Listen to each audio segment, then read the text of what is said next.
Parce qu'à 25 ans, il y a aussi des gens inspirants avec des projets et des histoires qui méritent d'être racontées. Parce qu'à 25 ans, on a aussi le droit d'avoir une opinion, une passion et être légitime d'en parler. Vous êtes sur Podcast, l'émission qui donne la parole à ses potes qui méritent d'être entendus. C'est le premier épisode de podcast, il est l'heure. Ça fait plusieurs mois qu'on bosse dessus, on est 2 derrière tout ça. Charles, que vous allez pas ou peu entendre cette saison sur podcast, et moi-même, Jules. Et ça y est, on lance la première saison de podcast. Donc comme vous avez peut-être pu l'entendre en intro, l'idée de ce format, c'est de mettre en lumière des jeunes qui pourraient être nos potes, qui pourraient être vos potes, des jeunes avec un parcours original, inspirant, qui méritent d'être entendus sur des sujets sur lesquels on ne leur donne pas toujours la parole ou la légitimité pour s'exprimer. Et pour commencer cette première saison, je reçois sûrement l'une des personnes qui m'a le plus inspiré au moment de réfléchir à ce concept. Il a 23 ans au moment où on enregistre cet épisode et il est en train de s'imposer dans un domaine où les jeunes ne s'imposent pas d'habitude, pas du tout. En avril dernier, en effet, il est devenu champion d'Europe avec le Paris Basket et au moment où on enregistre cet épisode, il s'apprête à disputer une finale départementale avec le petit club amateur de Noisy-Bailly pour devenir, pour la première fois de l'histoire de ce petit club, champion des Yvelines. La personne que je reçois, elle est plus joueuse, de basket, mais a décidé de passer de l'autre côté de la touche pour réaliser son rêve, devenir coach de basket professionnel. Aujourd'hui, je reçois Thomas Pennelier, alias Coach Tipeee. Salut Thomas. Salut Jules. Ça va ? Ça va et toi ? La forme ? Écoute, ça va nickel. T'as fait exprès de choisir... En fait, c'est le basket avec ses initiales. Ouais, on me le dit depuis tout petit, j'ai les mêmes initiales que les plus grands joueurs français de tous les temps, on va dire, pour le moment. Pour le moment, Tony Parker. Mais moi, je suis de l'autre côté du terrain, malheureusement. Alors, pour ceux qui n'y connaissent rien au basket, pas de panique. On va pas se mettre à parler tactique, double pique et autres systèmes de jeu. Déjà, je suis très content que tu aies accepté de venir discuter avec moi. Quand j'ai imaginé ce podcast, c'est vrai que t'es l'un des premiers à qui j'ai pensé. Et en plus de ça, donc je le disais, t'as remporté l'Eurocup avec le Paris Basket il y a quelques semaines. C'était comment ? C'était très particulier, hein. C'est quand même, on va dire, la finalité d'un travail qui a commencé le 3 août avec tout le staff technique, notamment Choma Cisalo, le coach, avec les joueurs qui sont arrivés au fur et à mesure des compétitions européennes qui se terminaient aux compétitions mondiales, parce qu'on avait quand même pas mal de joueurs qui étaient en sélection, notamment TJ Shorts, qui est notre meilleur joueur et qui était le MVP en titre de la Basketball Champions League. Donc voilà, c'était une journée, on va dire, un petit peu hors du temps.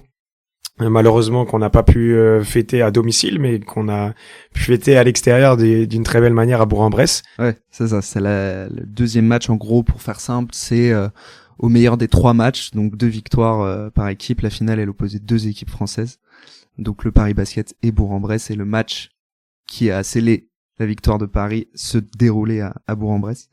C'est ta plus grande fierté aujourd'hui ? Moi, je pense que oui, surtout à mon âge, champion d'Europe, c'est pas vraiment tous les jours qu'on l'est. On sait pas vraiment ce qui peut se passer plus tard dans ma carrière. Donc je pense que je me rends peut-être pas forcément compte tout de suite parce que c'est le tout premier titre que je gagne, on va dire en tant qu'entraîneur. Maintenant, voilà, on sait pas de quoi est fait l'avenir. Donc oui, pour l'instant, c'est ma plus grande fierté. Ouais. Alors, est-ce que tu peux expliquer rapidement, en gros, en quoi consiste ton rôle dans cette équipe-là de Paris ? Alors moi cette année, j'ai un peu un rôle de facilitateur. Je fais un petit peu tout. Je fais le défenseur, je fais le joueur supplémentaire à l'entraînement pour un exercice, pour une autre situation. Je continue à jouer au basket. Je continue à jouer au basket et je peux vous dire que c'est très compliqué quand on tire des joueurs américains qui font 1m75, qui vont très très vite. Donc voilà, je tiens le chrono, je passe la serpillière quand les joueurs tombent par terre, je vais faire entre guillemets des préparations vidéo dans le sens où les matchs sont télévisés. Et il faut savoir que pendant les matchs, les caméramans, donc l'équipe de retransmission télé va filmer les temps morts. Et moi, je suis en charge justement de retrouver ces moments de télé où il filme les temps morts, où on entend le coach adverse dire pendant le match. Ouais, exactement, pendant le match. Ouais, la prochaine action, on fait ça, on fait ci, on fait ça.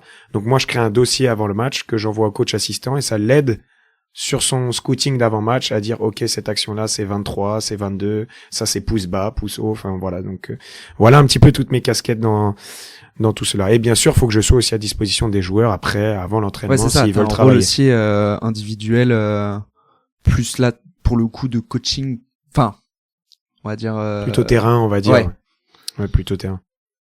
Alors c'est assez hallucinant tout ça parce que bon, je vais pas me la péter, mais on se connaît depuis un certain temps et j'ai eu la chance de faire d'être à tes côtés pour tes premiers pas en tant que coach. Exactement. Est-ce que tu peux nous dire, c'était pas il y a pas si longtemps? C'était à quoi, C'était 2015, 2016? C'était il y a si longtemps? Ah, pour moi on était plus âgés. Plus âgé? Mon frère était en U15. Parce que c'est ça, Ouais. c'est qu'on a coaché mon Ouais. petit frère. On a coaché mon petit frère, il était en U15. Donc nous on devait avoir 17 18 Donc c'est ans. un 2003, donc il devait à 14, c'est 2016, 2017. Je pense sur cette année-là. Ouais, on devait avoir 16, 17 ans. On devait avoir 16 17 ans. Donc ça commence à remonter un peu quand même, ça fait 6-7 ans. En fait, t'as commencé, enfin, on va pas dire tard, mais en général, aujourd'hui, on voit de plus en plus de jeunes qui se lancent dans le coaching très tôt, dans leur club de village, à 10, 11 ans, à coacher les bébés, les tout petits, etc. Puis ensuite, ça grandit. Toi, t'as beaucoup joué avant. Comment ça se fait que ce truc-là du coaching est arrivé, on va dire, un peu plus tard? Je pense que quand on est petit et qu'on commence le basket, on a tous envie de finir joueur professionnel. On a tous envie de voilà, d'aller jouer en NBA, d'aller jouer en Euroleague, surtout la NBA à notre âge. Et je pense que, on va dire, j'étais dans un groupe, le groupe dont tu faisais partie, hein, où avec deux amis à moi, on est parti dans un autre club, voilà, on est parti jouer. Et puis eux ont voulu poursuivre ce rêve de joueur professionnel, joueur NBA. Et moi, je me suis très vite rendu compte, je me dis, ce sera pas pour moi. Forcément, il y a le cliché de petit, grand, trop petit, voilà. Et j'ai eu la chance du coup de rencontrer Elliot DeWitt, donc qui était mon coach en U15 à Versailles quand j'étais en région, qui lui maintenant est passé par la NBA. Et je sais pas, par la manière dont il m'a entraîné, ça m'a donné cette envie de partager, de diriger, d'être en groupe en fait, de travailler en groupe encore plus, de partager. Enfin, c'est une casquette un petit peu différente que joueur. Ouais, bah ouais, complètement. Donc voilà pourquoi c'est arrivé aussi tard. Après, j'ai eu aussi la chance quand même que le club de Noisy, là, du petit village comme on dit, me donne tout de suite en responsabilité une équipe en tant que coach principal. Et surtout une équipe de cet âge-là.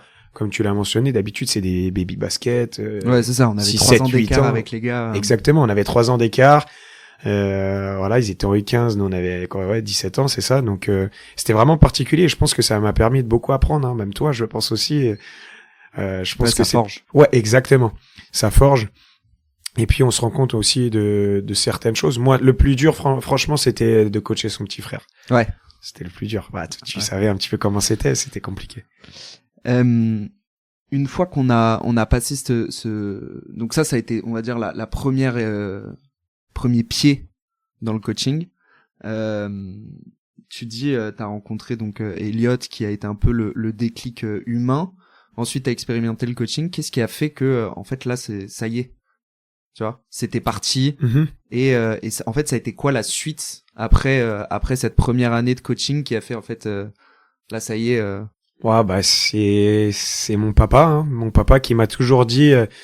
Mon papa, faut savoir qu'il est chauffeur de métro, donc conducteur de train, et lui, c'était pas forcément ce qu'il rêvait quand il était petit, et il fait ça depuis maintenant 30 ans. Et il nous a toujours dit, moi, mon frère et ma sœur, il faut que tu fasses quelque chose que tu aimes, d'accord.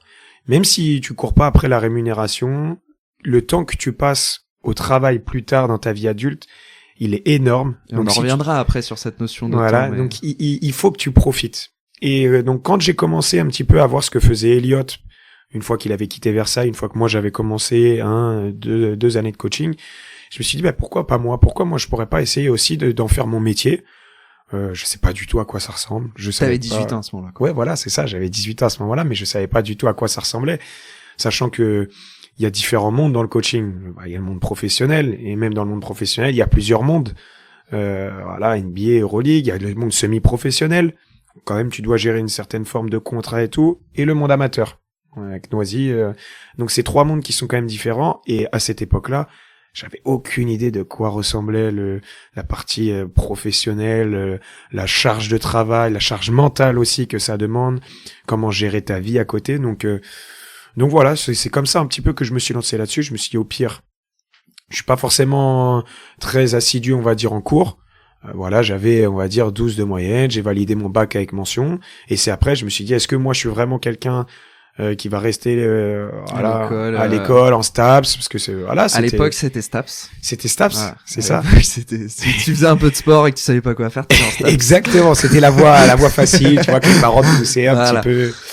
Et je me suis dit, non, moi, j'ai envie d'être tout de suite en action. Et c'est pour ça que je me suis dirigé vers le BPGEPS, ouais. Et donc du coup c'était ma prochaine question. C'est quoi la formation? Parce que alors attends, avant cette question-là, toi du coup tu t'es tout de suite dit je vais en faire mon métier.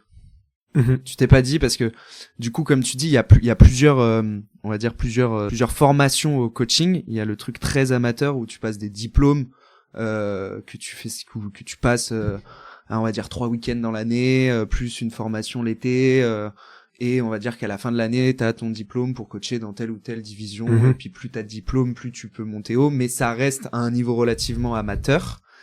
Et puis toi, t'as quand même eu ce petit truc de les diplômes amateurs, t'en avais déjà commencé à en faire, on va dire pendant ces. Ah, t'es un petit peu obligé, ouais, au début. T'es un petit peu obligé parce qu'ils t'apprennent un peu les bases. Comment gérer si un gamin se sent pas bien, comment assurer un environnement autour de ta séance d'entraînement qui est on va dire qui permet aux jeunes de s'entraîner en sécurité, pas de ballon autour du terrain, tout ça. Donc, c'est les premières étapes auxquelles on pense pas forcément quand nous on est joueur et qu'on s'entraîne, parce que c'est la responsabilité. Oui, parce que la partie basket, la partie sportive plus dire que voilà, t'as joué 15 ans au basket.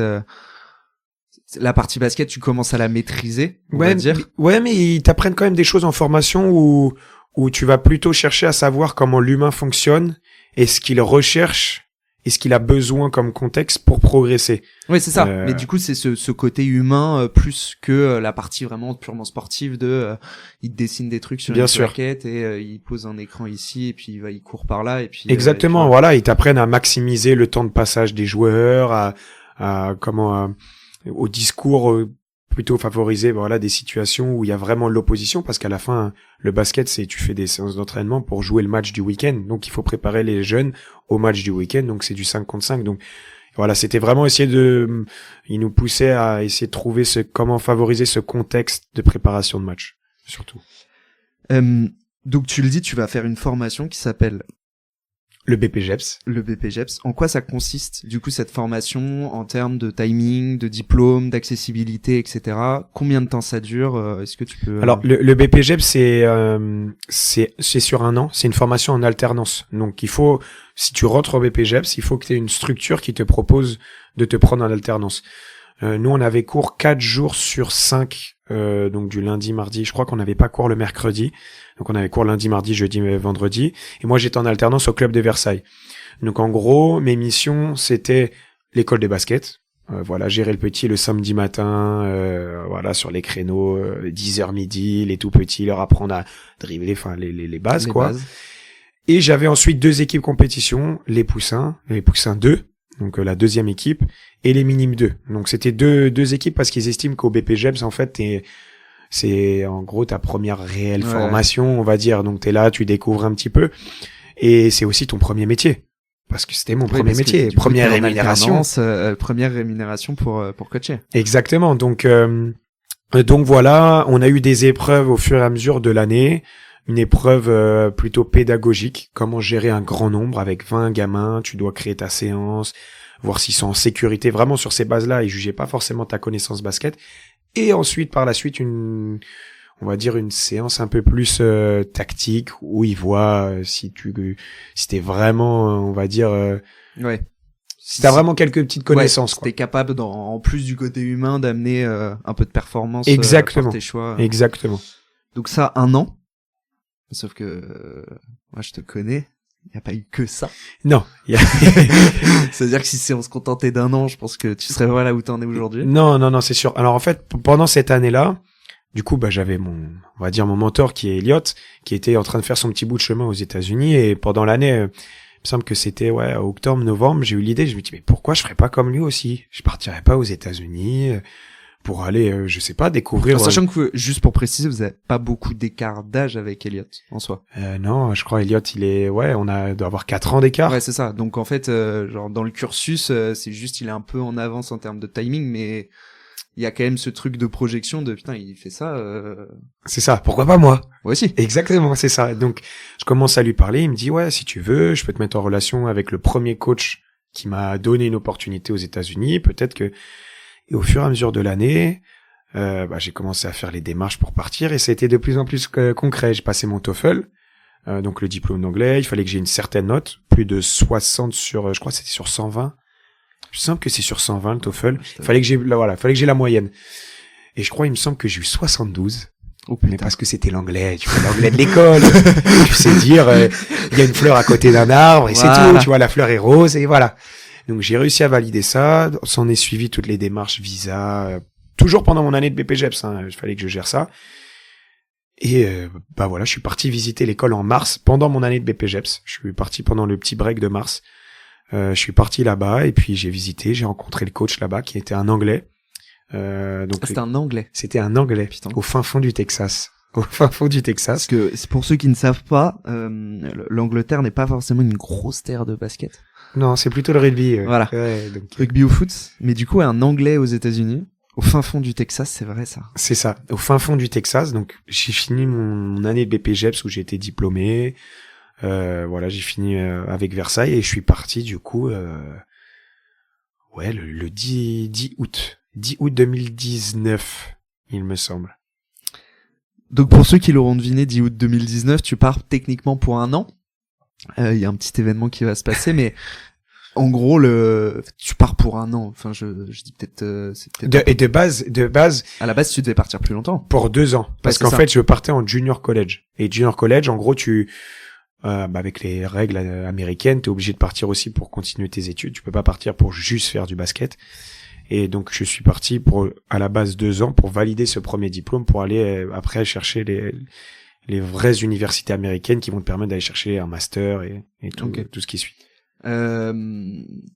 Ça t'a apporté quoi de partir là-bas d'un point de vue à la fois du coup on va dire pro, même si à l'époque c'était encore un peu le début, et même après là aujourd'hui on est 3 ans après, le fait de partir comme ça tout seul pour être coach de basket aux États-Unis, ça t'a apporté quoi là aujourd'hui? Déjà, on va dire professionnellement parlant, ça m'a fait découvrir justement une partie du monde que je te parlais tout à l'heure, où j'avais connu que le monde amateur. Et là, c'est un peu le monde, on va dire semi-pro, où tu commences à avoir de l'analyse vidéo, retour vidéo sur ton équipe, préparation de match, où tu commences à avoir du travail individuel, où tu commences à avoir des déplacements en car, en avion. Donc c'est un petit peu différent. Ouais, ça commence c'est un niveau où ça se professionnalise. Ouais, c'est plus professionnel, quoi. Exactement. Donc ça, tu découvres aussi un petit peu l'exigence qui est mise en place. Et puis donc ça c'est aux États-Unis. Puis t'es aux États-Unis, la terre du basket quand même. La terre du basket. Exactement. Tu vois des joueurs. Quand t'es petit et que tu commences à jouer au basket, tu veux aller en NBA. Quand t'as 18 ans, tu te dis je vais être coach de basket, tu te dis je veux coacher en NBA. Donc exactement. Là, t'as quand même ce truc aussi de t'es aux États-Unis. Et bien sûr. Donc j'ai eu l'opportunité d'aller voir 2-3 matchs NBA, bien entendu du côté de Dallas. J'ai même vu, je crois aussi à San Antonio. Et donc pour revenir sur le côté pro. Déjà les infrastructures là-bas, ouais. c'est pas comme chez nous. Ça veut dire que ça veut dire que la petite école au fin fond du Texas a un énorme parquet, très beau parquet, là 3 salles de muscu, sauna, hammam, le parquet qui est nettoyé le matin, le soir. Enfin et tu te mets et t'es aussi dans des conditions. Alors que tu n'es pas professionnel. Alors que tu n'es pas professionnel. tu ne gagnes pas d'argent. Ouais. Juste, en fait, il faut savoir que, bah là, du coup, le monde le monde universitaire aux États-Unis. C'est un système de bourse. Exactement. Les joueurs reçoivent des bourses. Ça peut être pas de bourse. Tu viens et c'est toi qui payes. Ça peut être une bourse complètement payée ou une bourse, ce qu'ils appellent partielle, où ils te vont te payer la moitié, les 3/4, un tiers, enfin bref. Et du coup, les joueurs qui viennent ici profitent aussi de ce système-là pour valider un diplôme. Donc, en gros, tout ce qui est mis en place autour, c'est faut savoir que les Américains, c'est pas des grosses têtes à l'école, c'est pas des bosseurs. Voilà. Surtout quand t'es sportif. Surtout quand t'es sportif. Moi, j'ai été en cours avec mes joueurs et je peux dire que les joueurs arrivaient 45 minutes en retard, arrivent en crocs, qui dorment, ils vont se réveiller, répondre à une question, se rendormir. Et nous, on avait cours en gros de 8h à midi. Et ensuite, on avait un premier entraînement. On avait quoi? Vidéo, muscu, terrain. Et voilà, on s'enchaînait comme ça tous les jours.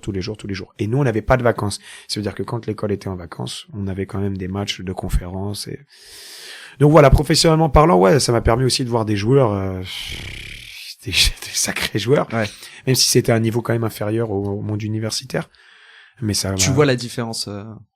Surtout physique. Parce que ça revient un petit peu à ce qu'on disait là tout à l'heure. Les moyens qui sont donnés au sport là-bas permettent aux joueurs de faire du sport de faire en fait tous les sports qui existent. Ça veut dire que très jeunes, les gamins vont faire du basket, du foot US, du baseball, ce qui va développer différentes parties physiques du corps. Et quand ils arrivent justement à cette période où on va dire où tu peux commencer à te spécialiser, choisir le sport que tu kiffes le plus pour rentrer en université et aller chercher cette bourse, physiquement ils peuvent tout faire, les mecs ils peuvent sauter, ils peuvent courir, ils peuvent se déplacer à gauche, à droite, changer de rythme. Donc c'est vrai que c'est physiquement ils sont beaucoup plus évolués que nous là-dessus grâce à leur système en fait. Ouais. Et donc ça c'est pro. T'es resté 6 mois là-bas? Ouais, 6 mois et demi, c'est ça. Ouais, c'est ça. Jusqu'à février, de août à février. Parce que Covid, confinement, etc. T'es rentré. Est-ce que parce que je me souviens à l'époque, tu disais je suis quand même content de rentrer là. Malheureusement, tu y es pas retourné après. Est-ce que tu regrettes aujourd'hui de pas avoir pu faire ce truc-là de 2 ans? Parce que techniquement, ça aurait dû du coup se terminer il y a 1 an et demi, 2 ans. C'est ça, c'est en 2021. 2021. Donc c'est un peu plus longtemps. Mais du coup, la suite aurait peut-être pas été la même si t'étais resté 2 ans là-bas. C'est ça. Je pense pas que je regrette. Ça m'a permis aussi de partir parce que faut savoir que j'avais quand même 18, 19 ans quand je suis parti. C'était la première aussi, on va dire. Sortie de la maison familiale, on va dire, loin de chez papa et de chez maman. Et le basket, il y avait rien à dire. Bon, les résultats étaient pas forcément là, c'était pas forcément une équipe de gros travailleurs, on va dire.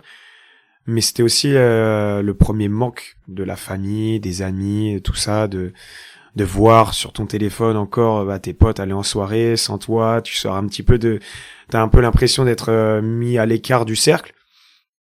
Aussi vis-à-vis de la famille, tu sais jamais au niveau des maladies, la santé du papa, de la maman, donc franchement là-dessus j'ai pas forcément de regrets. Après je me pose souvent la question de quelle aurait été mon histoire si j'étais resté, est-ce que j'aurais réussi à aller justement en D1, donc en université division 1, ça veut dire Texas Tech, c'est encore des plus grosses écoles que là où j'étais avec des infrastructures, et peut-être que j'aurais pu avoir un master là-bas. Alors que l'école, ça aurait pas été trop mon truc, mais grâce, on va dire, au système américain, peut-être que ça m'aurait permis d'eux.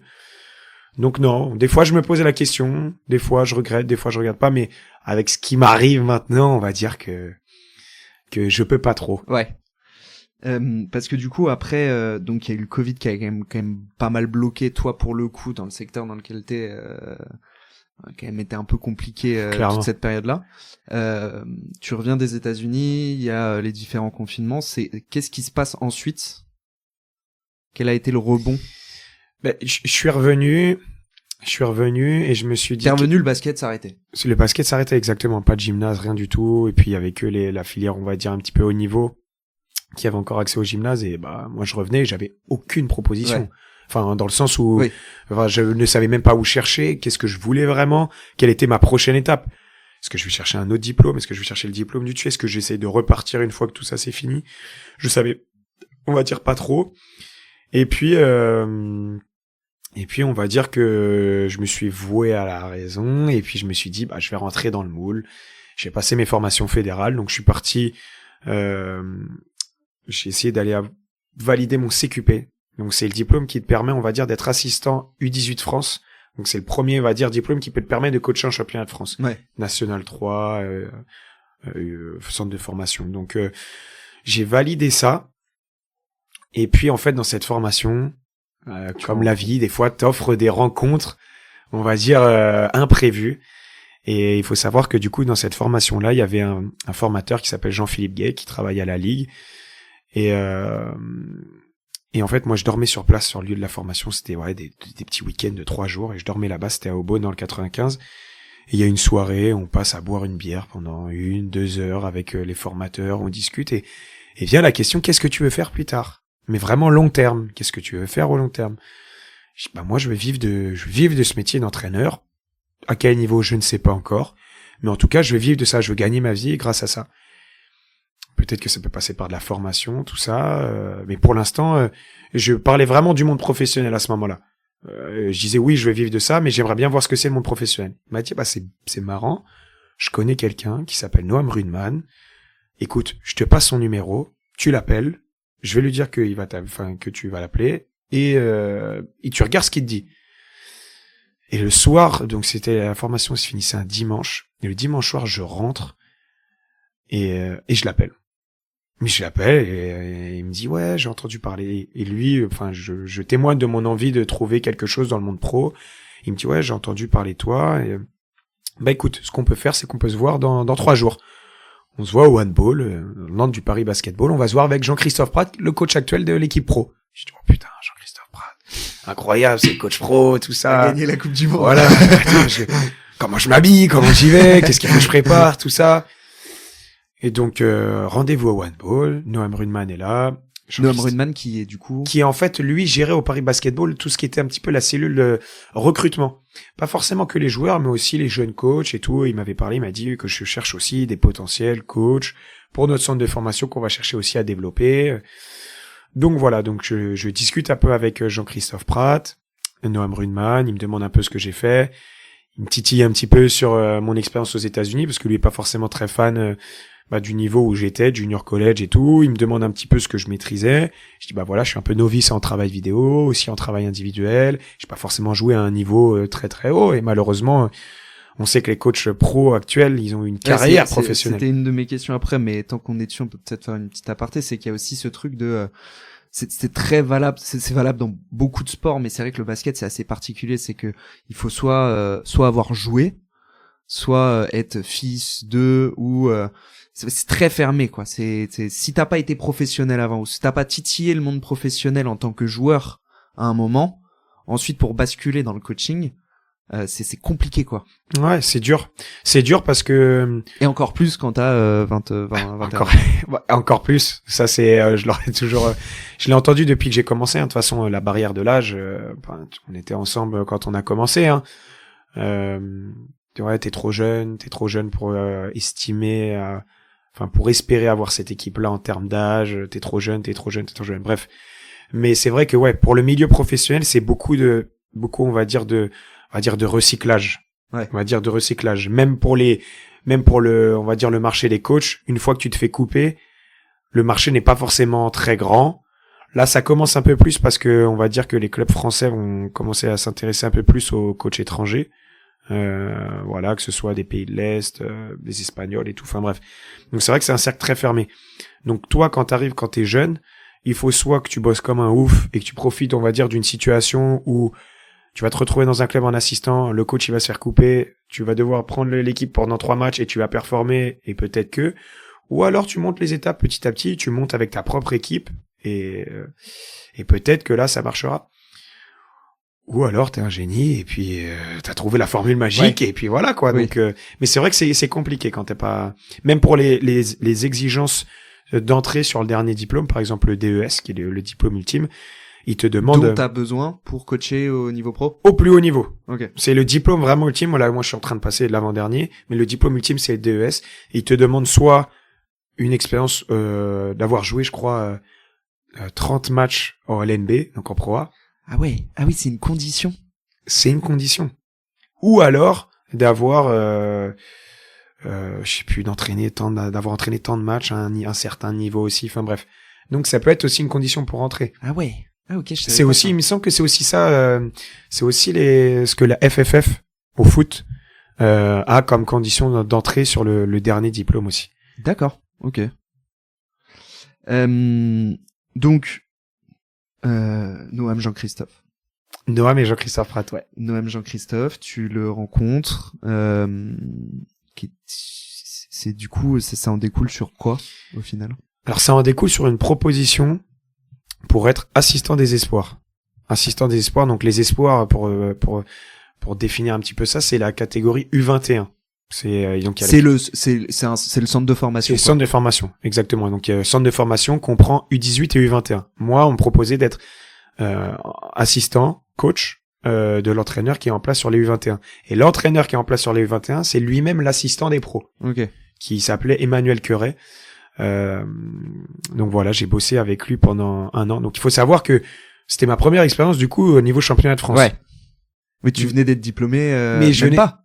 Ouais. Si. Alors CQP, sauf que le CQP, tu peux pas être qualifié en assistant, c'est un niveau encore qui est trop au-dessus.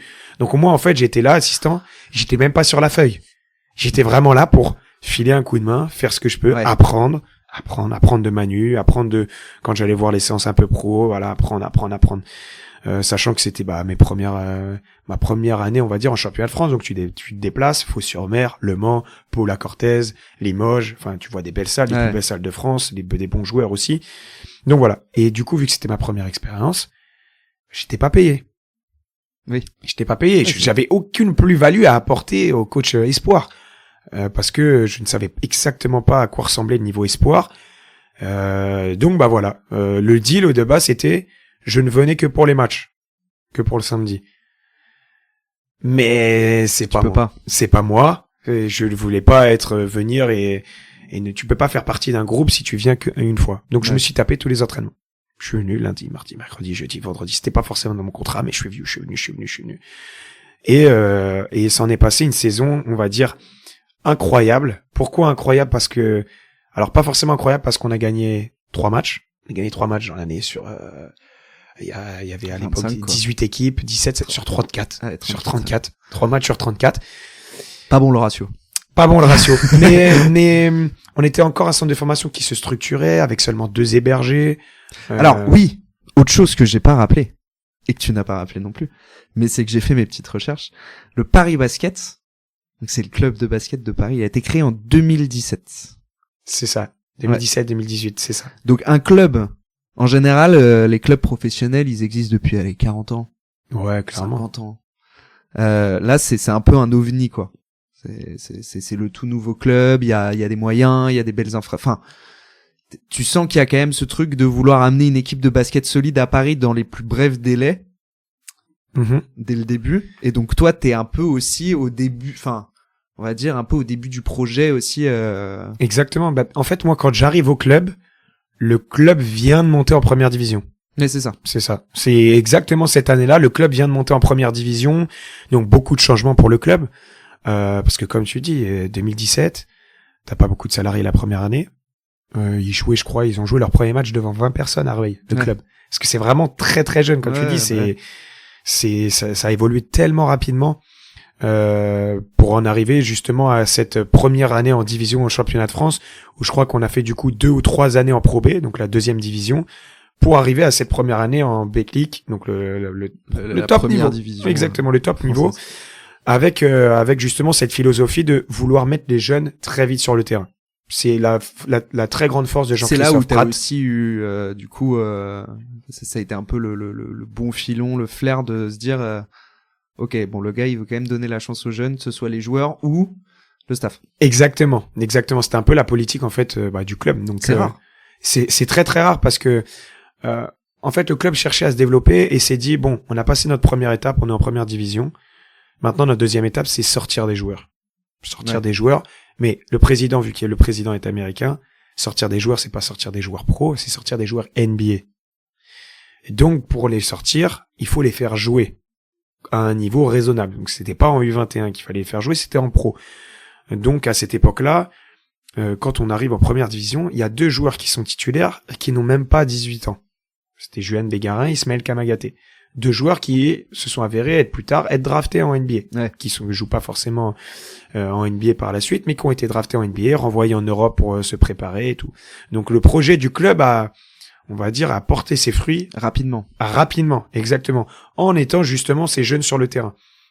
Donc sur cette année-là de première division, surtout sur la partie pro, on s'est maintenu la dernière journée sur le derby à Levallois. La dernière journée, on gagne. Après un gros match, on célèbre. Jean-Christophe Prat était à bout parce que c'était vraiment une première année très chargée, sous pression et tout. On avait commencé, je crois, par 0 victoire, 6 défaites, quelque chose comme ça. Donc beaucoup de pression sur le club. Et au final, pour le projet, c'était un pas énorme de se maintenir parce que là, maintenant, on pouvait construire. On savait à quoi ça ressemblait et on pouvait construire. Donc voilà un petit peu pour la partie pro. Et pour moi, du coup, en espoir, pareil. On a des joueurs qui découvrent aussi le niveau espoir. Des joueurs qui étaient en niveau région, championnat de France. Donc on prenait claque sur claque, pardon.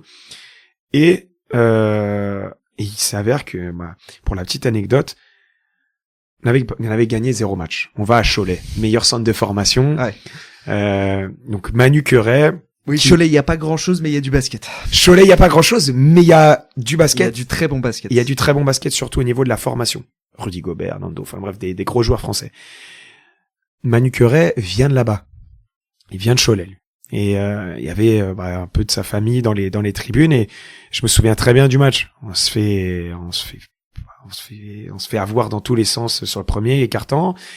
C'était des arbitres du coin de Cholet. Manu Queret pète les plombs totalement, mais vraiment totalement, et prend disqualifiante, renvoyé au vestiaire. Donc disqualifiante, c'est vraiment exclu du match. Faute, Puis en général, quand tu te prends une disqualifiante, c'est que t'as fait quelque chose qui n'est pas sportif. Surtout en tant que coach. En tant que joueur, ça peut être tu atteins physiquement à la santé d'une personne. Sauf que quand t'es coach, c'est vraiment que t'as dépassé les limites. Donc bref, il se fait exclure. Sauf qu'il se fait exclure, mais ça veut dire qu'il faut que quelqu'un coach. Mais qui est là? Et donc là, en fait, moi je suis assis, je vois les joueurs qui me regardent. Et je lui dis, OK, Thomas, là, c'est à toi, là. Et j'étais en panique pendant les 3 premières minutes. J'étais en panique. On se prenait 30 points dans le deuxième quart-temps. Donc, au bout de 15 minutes, on est déjà à 30 points d'écart. Je ne savais pas quoi faire. Donc, j'ai commencé à me lever. Sauf qu'au bout de 2 minutes, les arbitres viennent et me disent, mais monsieur, vous n'êtes pas sur la feuille de match. Parce que j'ai pas le diplôme à ce moment-là. Oui. Donc, vous n'avez pas le droit de vous lever. Vous n'avez pas le droit de demander les temps morts. C'est les joueurs qui doivent le faire. Donc en fait, j'ai dû coacher ce premier match assis. Pas moi qui demandais les temps morts, c'était le capitaine. Donc, voilà, il faut aussi quand même préciser qu'il faut voir Thomas coacher, c'est-à-dire que voilà, c'est quand il vous dit j'ai dû coacher mon match assis, c'est-à-dire que au contraire, lui n'est rarement assis. Exactement. À part quand il est énervé. Voilà. Exactement. Il est rarement assis. Donc j'imagine que premier match à ce niveau-là, tu dois rester assis et demander à tes joueurs de prendre un temps mort. C'est ça. Donc bref, on en prend 50. Plus grosse défaite de l'année, enfin bref. Et puis moi en fait à la fin du match, je savais plus où j'étais. J'étais super content d'avoir coaché. Et en même temps, tu t'en es pris 50. Et en même temps, j'en ai pris 50. Donc je dis mais comment je peux être content? Sauf que du coup, le match d'après, qu'est-ce qui se passe? Le coach est suspendu par ses faits. Bah oui. Et toute la semaine, on dit mais putain, qui est-ce qui peut coacher? Pas forcément le diplôme et tout. Donc au final, on met le coach des U18 avec moi qui a le diplôme. Et on demande une dérogation pour que je sois assistant sur la feuille. Dérogation qui est acceptée. Donc on joue à domicile contre Le Mans, avec Manu Queret en tribune. En sachant que le coach des U18 était là pour le diplôme, mais que lui, il a pas suivi cette équipe-là. Exactement, il a pas suivi. Il était juste là sur le banc pour faire acte de présence pour le diplôme. Pour être en règle, quoi. Thomas, tu coaches. Donc là, j'ai pu coacher de A à Z. J'ai pas forcément fait le speech d'avant-match parce que Manu pouvait le faire. Je peux me mettre debout. On était, je crois, à 0 victoire, 11 défaites, et on a réussi à gagner ce match face au Mans.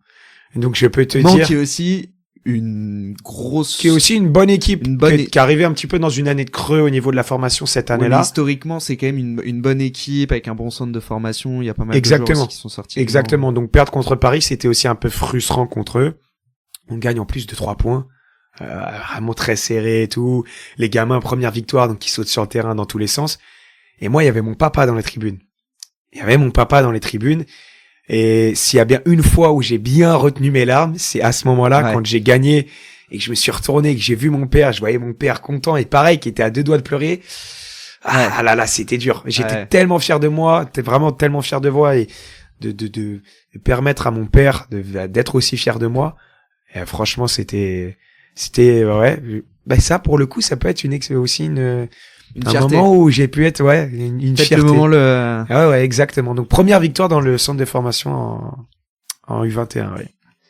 Thomas, je t'arrête là pour l'instant, mais je sais qu'on a encore plein de choses à se dire. Je te propose qu'on fasse une petite pause et qu'on se retrouve dans quelques jours pour que tu continues de nous raconter ton parcours qui est vraiment ultra inspirant. En attendant, pour ceux qui nous écoutent, n'hésitez pas à partager ce podcast, ça nous ferait vraiment énormément plaisir.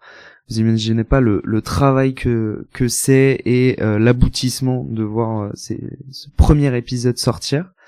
Donc pour ça, n'hésitez pas à aller nous suivre sur les réseaux sociaux, podcast, C-A-S-T, à mettre 5 étoiles sur les plateformes, à nous envoyer des messages pour nous faire vos retours, voir ce qu'on peut améliorer, ou alors nous dire que vous kiffez, hein, ça peut être très cool aussi. Et puis, n'hésitez pas à nous recommander aussi des gens que vous voudriez voir dans ce format.